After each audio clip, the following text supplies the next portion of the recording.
বর্তমানে সবচেয়ে বেশি যে প্রশ্নগুলো আপনারা করে থাকেন তার ভিতরে একটি প্রশ্ন হলো, বর্তমানে সার্বিয়ার ফ্যাক্টরির কাজে গেলে কত স্যালারি হবে, কি কি সুবিধা সেখানে পাবো এবং সার্বিয়াতে যদি ফ্যাক্টরির কাজে যান আপনার টিআরসি হতে কতদিন লাগবে, টিআরসি না পেলে করণীয় কি।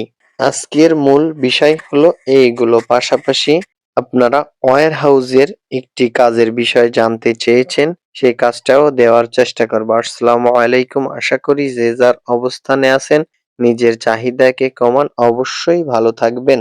যদি আমার ভিডিওটা ভালো লেগে থাকে তাহলে অবশ্যই ভিডিওটা শেয়ার দিবেন, কারণ না কারোর অনেক উপকারে আসবে। এবং শুরু করা যাক আজকের ভিডিওটা। কোন কোন কাজের চাহিদা ফ্যাক্টরিতে বেশি সার্বিয়ার। মাংস ফ্যাক্টরিতে কাজের চাহিদা অনেক বেশি থাকে, সেই কাজটা বছরের ৮ মাসই আপনি কাজটা ওভারটাইম করতে পারবেন এবং মাংস ফ্যাক্টরির বেতনটা সবসময়ই বেশি হয়ে থাকে। এখানে আপনার যে কাজগুলো করা লাগে সেটা হলো, আপনি একটা মুরগি ফ্যাক্টরিতে যদি কাজ করেন, মুরগির বাচ্চা থেকে শুরু করে মুরগি কাটা প্যাকেজিং হওয়া পর্যন্ত সেই ফ্যাক্টরিতে কাজ থাকে এবং আপনি যেই সেক্টরে পড়বেন সেটা হলো আপনার কপাল। অনেক সময়ই আপনি প্যাকেজিং এ গিয়েছেন অথচ মুরগির পৃষ্ঠাগুলো পরিষ্কার করতে হতে পারে। আপনি গিয়েছেন মাংস কাটায়, অনেক সময় আপনাকে নাড়ি-ভুড়ি পরিষ্কার করতে হতে পারে। আপনি গিয়েছেন সেখানে যেকোনো একটি ভালো কাজের আশায়, সেখানে যাওয়ার পরে হয়তোবা রক্ত মাংস গলা যে পাখনাগুলো সেগুলো আপনাকে পরিষ্কার করে সেই যে কোম্পানির ড্রেন যায় সেই ড্রেনে হয়তোবা আপনাকে দিতে হতে পারে। হাতের কাজ নেই, তারপরও মেশিনে করলেও কিন্তু পরিষ্কার করার একটা বিষয় থাকে। সেখানে আপনার প্রচুর গন্ধ থাকে। যারা মুরগি ফ্যাক্টরিতে কাজ করবেন, যাদের এই মুরগি বিষয়ে অভিজ্ঞতা আছে, চেষ্টা করবেন শুধুমাত্র তারা যাওয়ার। আর সেখানে যাওয়ার পরে যদি আপনি কোনো রকম বমি করেন বা কোনো ঘেন্নার যে বিষয়টা বলে যে আপনাকে অনেক সময় একটি ময়লা স্তূপ দেখলে আপনার বমি আসে, এই ধরনের গা পাকায়, যদি এইগুলো আপনি ওখানে করেন তাহলে আমি রিকোয়েস্ট করব তারা যাবেন না। কারণ যদি এরকম করেন আপনার যে বস আছে, বস আপনাকে কিন্তু দেশে পাঠিয়ে দিতেও পারে। অনেক ক্ষেত্রে এনওসি দেয়, এনওসি দিলে আপনি অন্য জায়গায় কাজও করতে পারেন। আর মুরগির ফ্যাক্টরিতে আপনাদেরকে বলে রাখি, ওভারটাইম পাবেন আপনি বছরে ৮ মাস ৪ ঘন্টা করে পাবেনই, আর বাকি ৪ মাস আপনি কম পাবেন, ১ ঘন্টা ২ ঘন্টা পাবেন এবং সেখানে বেতনটা আপনার সর্বনিম্ন ৭০০ ইউরো বেতন আপনি গেলেই পাবেন, আর একটু পুরাতন হলে আরো বেশি বেতন পাবেন। এবং মুরগির ফ্যাক্টরিতে আপনার প্রতি সপ্তাহে সেখানে আপনাকে মাংস দেয় এবং সেই মাংসটা আপনি নিয়ে আসতে পারবেন। সেটা আপনার ১ কেজিও হতে পারে, ২ কেজিও হতে পারে বা ৩ কেজিও হতে পারে, কারণ খানাটা তাদের ভিতরে থাকে, তারা খানার জন্য টাকা দেয় এবং এই মাংসটা ফ্যাক্টরি থেকে সবাইকে দেয়া হয়।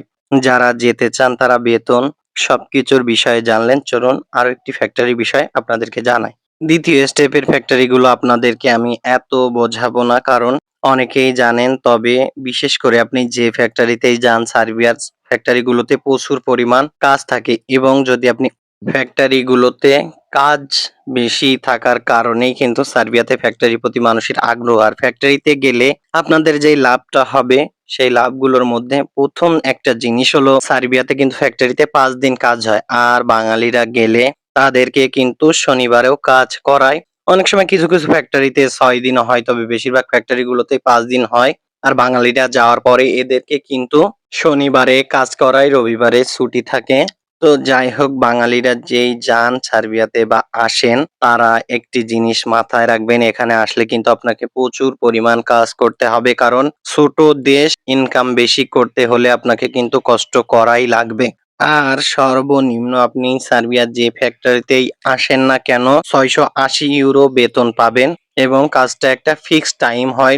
১০ ঘন্টাও হতে পারে, ১১ ঘন্টাও হতে পারে, ১২ মাসই একই ধরনের কাজ হবে। তবে যে কাজগুলো আপনার ৬৮০ ইউরো ফিক্সড বেতন, কাজগুলো খুবই কিন্তু প্যাকেজিং, আপনার মালগুলো সাজানো, সাজিয়ে আপনার গাড়িতে উঠিয়ে দেওয়া, গাড়ি আছে সে গাড়ির উপরে করে দিতে হয়। যারা বিদেশে আসবেন এগুলো আসার পরে বুঝতে পারবেন সার্বিয়াতে আসলে, এই জন্য আপনারা একটু ভেবে আসবেন। তবে আমি আপনাদের রিকমেন্ড করব, ফ্যাক্টরি খুব সুন্দর একটি কাজের জায়গা, কারণ সেখানে শীতকালও সমস্যা নেই, আপনার গরমকালেও কোনো সমস্যা নেই, একই তাপমাত্রা পাবেন। আর পারলে ফ্যাক্টরিতে আসবেন, এখানে কিন্তু বিভিন্ন ফ্যাক্টরি আছে। আজকের ভিডিওতে আমি বিভিন্ন ফ্যাক্টরি কার্যক্রমগুলো দেখিয়েছি এবং ওয়্যার হাউজের কাজও আমি এই ভিডিওতে দেখাচ্ছি এবং যারা দেখেছেন ওয়্যার হাউস কেমন হয় তাহলে তারাই বুঝবেন। ওয়্যার হাউজের কাজটা মূলত যে ধরনের হয় সেটা হলো ওয়্যার হাউস খুব একটা কিন্তু খাটাখাটনির কাজ। যদি আপনি এখানে ম্যানেজার পদে অর্থাৎ যে সেলসম্যান হয় যারা মাল দোকানে দোকানে দেয় এই সিস্টেমে সেলসম্যানে যদি আপনি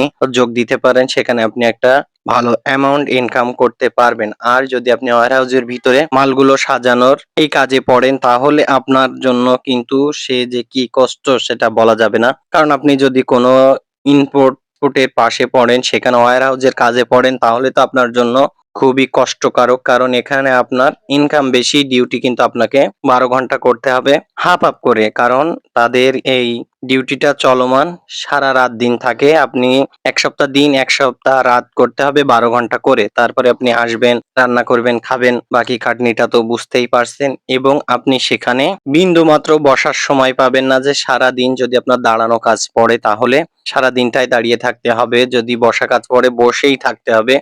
যেই দিন যে কাজটা পড়বে সেই কাজ অনুযায়ী আপনার কাজ করতে হবে ওয়্যার হাউসে। আর যদি আপনি ওয়্যার হাউস কোনো শপ বা দোকানের গোডাউনে পড়েন যে মালগুলো আপনাকে সাজাতে হবে, আপনি সাজাতে পারবেন সেখানে আপনার কষ্টটা একটু কম। কারণ এখানে ৮ ঘন্টা ৯ ঘন্টা ডিউটিও হয়ে থাকে। আপনার এক্সপোর্ট ইম্পোর্টের মতন ১২ ঘন্টা ডিউটি হয়ে থাকে না। তবে যত কষ্ট তত ইনকাম বেশি, সময় নষ্ট কম, আপনি টাকা বেশি পাঠাতে পারবেন দেশে, এটাই হলো মূল কথা। আর ওয়্যার হাউজের বেতনটা যেটা হয়ে থাকে ওয়্যার হাউজে গেলে আপনি যে ওয়্যার হাউজে যান বেতনটা আপনি ৬০০ ইউরোর পর থেকে ৮০০ ইউরো পর্যন্ত বেতন পাবেন যাওয়ার সাথে সাথেই। কারণ ওয়্যার হাউজের কাজটা আপনার খুব বেশি শেখা লাগে না। আপনি কার্টুনের কালার দেখবেন, আপনি লেখাপড়া না জানলেও সমস্যা নেই। বিষয়টা দেখবেন মাল সেই থাকে সাজাবেন এবং নামাবেন, উঠাই দেবেন। এই হলো আপনার কাজ। আর আমাদের দেশের মতো নয় সার্বিয়ার কিন্তু খুব সুন্দরভাবে ওয়্যার হাউসে যারা থাকে তাদেরকে কিছু পরিপাটি সিস্টেম থাকে। আমি এই তথ্যগুলো সংগ্রহ করেছি, তার জন্য আমার একটু সময় লেগেছে। অনেক ভাইরাই কিন্তু এই বিষয়টা নিয়ে আমাকে কমেন্ট করেছেন, প্রশ্ন করেছেন, আমার পার্সোনালেও নক দিয়েছেন, জানতে চেয়েছেন ভাই একটা ভিডিও দিন, দিলাম। আপনারা বেতন জানতে পারলেন এবং ফ্যাক্টরি যে কোনো কাজে আপনারা আসতে পারেন। কারণ ফ্যাক্টরি মূল কোম্পানি হয়ে থাকে, এখানে সাপ্লায়ারে টাকা খাওয়ার কোনো সম্ভাবনা নেই।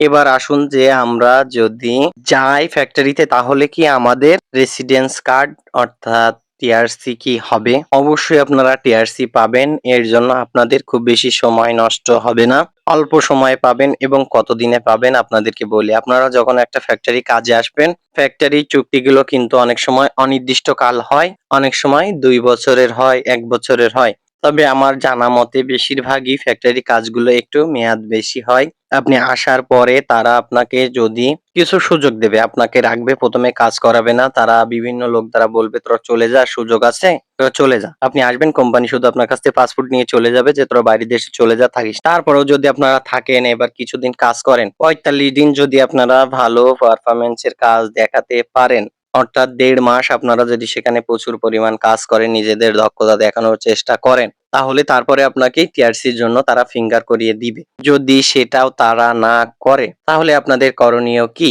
আপনাদের ৬ মাসের ভিসা থাকবে। ৬ মাস পরে অবশ্যই আপনার ভিসা কোম্পানি রিনিউ করে দিবে। যদি কোনো কারণবশত সার্বিয়াতে যাওয়ার পরে আপনাদের টিআরসি না হয়, ভিসা রিনিউ না হয় তাহলে আপনাদের করণীয় কি? যদি এই ধরনের কোনো সমস্যায় আপনারা পড়েন, আমি তাদেরকে রিকমেন্ড করব যে এই সমস্যায় পড়লে আপনারা যখন ফ্যাক্টরিতে কাজ করবেন, করতে করতে অন্য একটি জায়গায় কাজ ঠিক করবেন। কারণ কাজ ঠিক করার পরে আপনারা বলবেন যে আমার এই কাগজপাতি আছে, এইগুলো আমি দিব। আমাকে কোনো একটা প্রসেস করে তারা সিস্টেম করে দিতে পারে কিনা কাজ করানোর। যদি তারা বলে যে হ্যাঁ কাজে নিব, আপনারা অবশ্যই আমি একটা ঠিকানা আপনাদেরকে দিব পরের ভিডিওতে। ঠিকানাটা আমার কাছে এই মুহূর্তে নাই, আমি যোগাযোগ করছি। ঠিকানাটা দিব, সেই ঠিকানায় আপনারা যাবেন। যাদের টিআরসি হয়নি বা ভিসার মেয়াদ বাড়ানো লাগবে, যে কোম্পানিতে আপনি কাজ করেন কোনো সমস্যা নেই। সেই বিষয়টা হলো আপনারা সেই ঠিকানায় যাবেন, সেখানে একটা লয়ার পাবেন। সেই লয়ারের দ্বারা আপনারা খুবই কম টাকায় কিন্তু আপনাদের মূল্যবান সেই টিআরসিটা করতে পারবেন। সেখানে আপনারা এপ্লাই করবেন, অনলাইনেও এপ্লাই করতে পারবেন। তবে যদি পারেন সরাসরি যেয়ে যোগাযোগ করলে আপনার বিষয়টা তাড়াতাড়ি হবে। খুব কম টাকায় আপনারা সেখানে বৈধতা পাবেন। তার একটা সিস্টেম আছে। তবে আপনি যে কোম্পানিতে কাজ করছেন চেষ্টা করবেন অন্য একটা কোম্পানিতে আপনার কাজটা ঠিক করার, তাহলে এই টিআরসিটা করতে আপনাদের সবচেয়ে বেশি সুবিধা হবে। এবং ঠিকানাটা আপনাদেরকে দেব, ফোন নম্বরও দিব। তবে যারা আসছেন শুধু তারা আসার পরেই যদি কোনো বিপদে পড়েন তাহলেই সেখানে নক দিবেন, অযথা নক দিবেন না। শুধুমাত্র আমি তাদের ঠিকানাটা আপনাদেরকে দিব, ফোন নাম্বারটা বর্তমানে দিব না। আপনারা আসার পরে আমার পার্সোনালে নক দিলে সেই কাঙ্ক্ষিত ফোন নাম্বারটা অবশ্যই পাবেন, যদি আল্লাহ তাআলা আমাকে বাঁচিয়ে রাখে। আশা করি আপনাদের টিআরসি বিষয়টাও ভেঙে দিয়েছি এবং টিআরসি না হলে নিজেরাও টিআরসি করতে পারবেন এটাও জানতে পারলেন। আমার একটু ঠান্ডার সমস্যা হয়েছে যার কারণে আমি ভিডিওটা খুব সুন্দরভাবে দিতে পারলাম না, ভয়েসটা খুব ভালো হয়নি। তবে আপনারা যদি চান পরে টিআরসি বিষয়টা নিয়ে আমি একটা খুব সুন্দর ভিডিও দিব, সেই ভিডিওতে বাকি সব জানতে পারবেন। এবং সার্বিয়াতে আরো একটি সুযোগ দিয়েছে, পরবর্তী যেই ভিডিও দিব সেই ভিডিওতে সবগুলো জানাবো।